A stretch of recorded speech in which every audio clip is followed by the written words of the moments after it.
tragedy begets resilience. I left India with $4 in my pocket in July 1970. When I got to the United States, to New York, JFK, I had zero. I had to make a collect call to my hospital supervisor so I could be picked up. So I started from scratch. My father came from India. He was 16 years old, and he had heard about America, and he wanted to get educated there, but he didn't have enough money.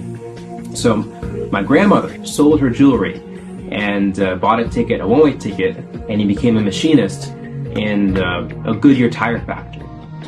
My father's from the Greek island of Kefalonia.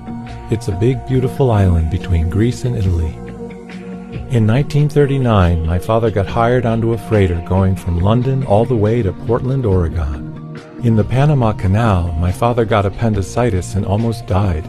The captain wouldn't let him off the ship because he didn't want to lose his chief engineer.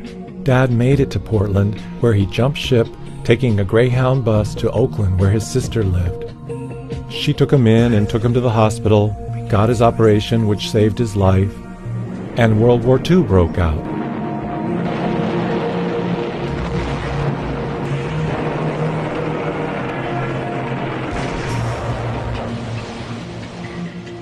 My father was proud to become part of the defense industry, defeating Hitler and Hirohito. How did you meet Deepak Chopra and end up collaborating with him and Kabir Sehgal, who is a multi-New York Times best-selling author and multi-Grammy winner? Yeah, this is the grace of my good friend Kabir Sehgal. He's an amazing Renaissance man. Yeah. I met him at a Grammy event about 8 years ago. We became great friends. We have so much in common. We're both overachievers and workaholics, and we really get each other. Yeah. But he takes the prize, though. Definitely, he's an amazing guy, and so he introduced me to Deepak. He brought us all together, and it was a dream come true because I grew up with the the Seven Spiritual Laws book in 1994 was a huge book for me. It's one of the most important books I ever read, and the Seven Spiritual Laws of Success. And so it was a dream come true to get to work with Deepak, and he's a lovely man. He's very modest and funny and low key, very easy to work with. And so now we're on album 5, I think, or in January we're releasing a follow-up to the Home album called Welcome Home. Yeah. You also have had a collaboration with Deepak Chopra on the Spiritual Warrior Workout. It's an upbeat, high vibrational workout music with affirmations that inspire your spiritual understanding and growth. What can a person listening to it gain on a physical and spiritual level? Right. So this is an interesting concept.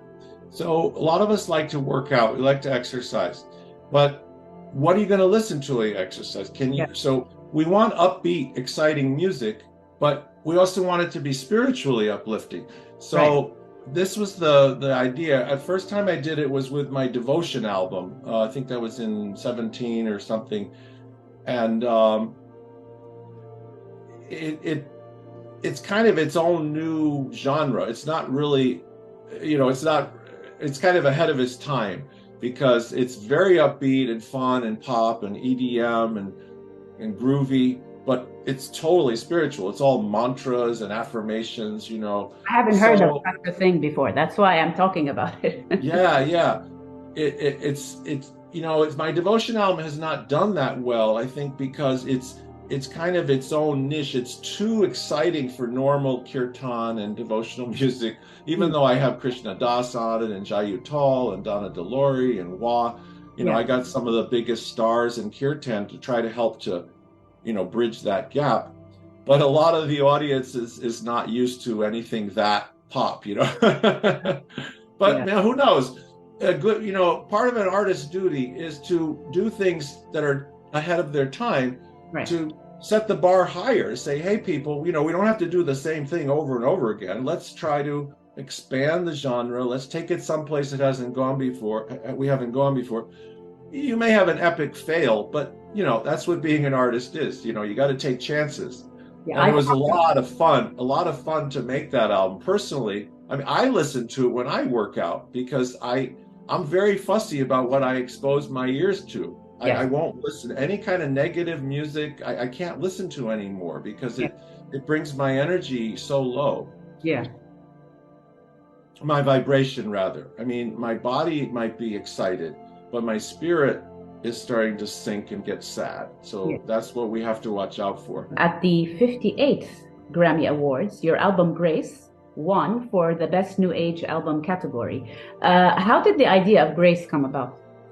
Right when my daughter was coming into the world, and it's part of my gratitude to my guru for bringing this all about. It's kind of a magical story. If we have a moment, I'll just go through it briefly. So my wife at the time was we're older and I'm older. We're having trouble conceiving and miscarriages, ectopic pregnancies. And so it was really not looking good at all. And so one day my wife Jen says, we're going to go to India and we're going to ask the living saint Amma, the hugging saint, we're going to ask her for her blessing to have a baby. And if it doesn't work, we're going to give up. We're not going to do drugs and all that stuff and fertilization and all that stuff. So, and I said, well, okay, that's one way to approach it. Next thing you know, we're on a plane to India, and then, on February 20th of 2015, we finally got before Amma, we're kneeling there. I say, Amma, baby, please. That's what you say. And she looks at both of us. She looks at me a little longer. Are you sure? Because I already have a grown daughter. She knows that was not so easy. And she's like, okay. Throws flowers at us, gives us an apple to go and eat. This is February 20th of 2015. Oh, wow. The due date is February 20th of 2016. She was born 12 days after I won the Grammy, my first Grammy. So that month was just like, off the chart. Peak experience the entire month. My feet really weren't on the ground at all. So it was amazing. So I actually made 2 albums to celebrate that. Amma, devotional songs to the Divine Mother. Yes. And that album is just all songs of gratitude to Amma for giving us this miracle. I had made Grace during this whole process. So I guess something told me, on some level, I knew that grace was coming into my existence. Yeah.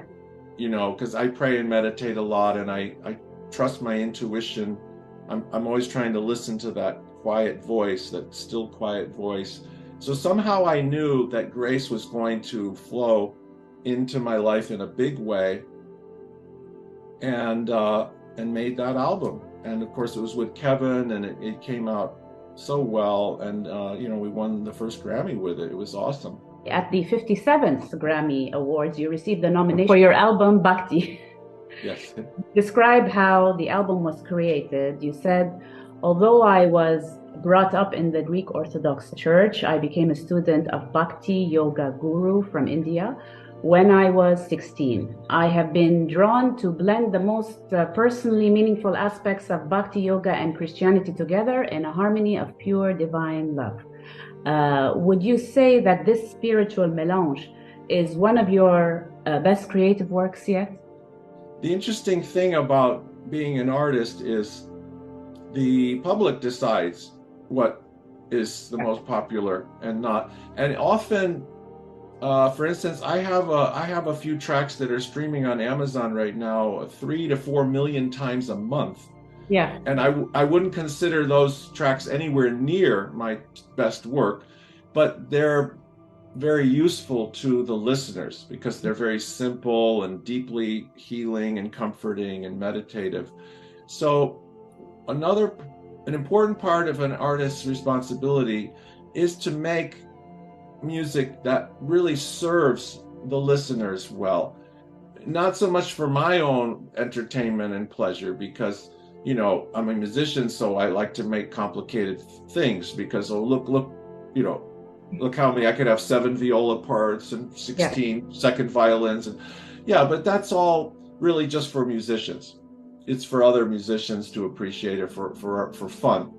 Yes. But when you're working for people to try to serve, you got to think, okay, let's back it off, dial it down. What is really useful? You don't want to overwhelm people. It's very easy to overwhelm people emotionally because music is so powerful. I'm rooting for you, and I hope that you win.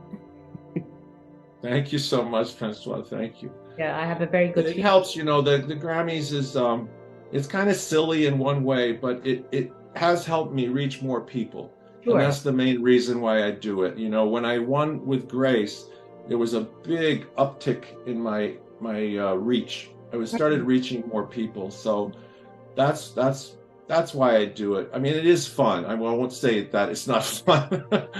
You go to the parties and stuff, and but the interesting part of it though is there's a lot of wonderful exchange between artists. Yes. And you can get inspirations or work with someone that you would have never thought of.